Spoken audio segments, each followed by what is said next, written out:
आज नेप्सीले daily order ब्लकमा नै bullish 3 candle swing बनाएको छ।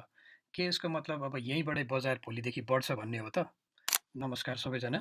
आज वैशाख 14 गते सोमबार। आजको क्विक नेप्से मार्केट अपडेट।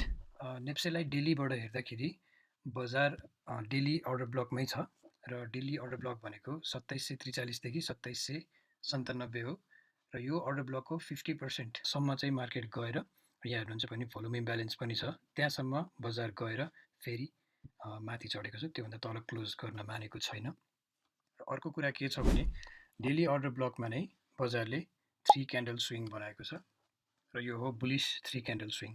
के यसको मतलब बजार यहीँबाट अब बढ्छ भन्ने हो त? त्यो भन्न सकिँदैन, बट यसले पोजिटिभ चाहिँ पक्कै पनि देखाएको छ र यसको लागि हामीले चाहिँ 5 मिनट र 15 मिनटको पनि चार्टहरू हेर्नुपर्ने हुन्छ। 5 मिनटको चार्ट अनुसार 2818 भन्दा माथि क्लोज गर्यो भने हामी 5 मिनट अनुसार अप ट्रेन्डमा लाग्छौँ भने 15 मिनटमा चाहिँ 2846 भन्दा माथि क्लोज गर्यो भने बल्ल अप ट्रेन्डमा लाग्छौँ। सो यो विभिन्न कुराहरू हेरेपछि बल्ल भन्न सकिन्छ।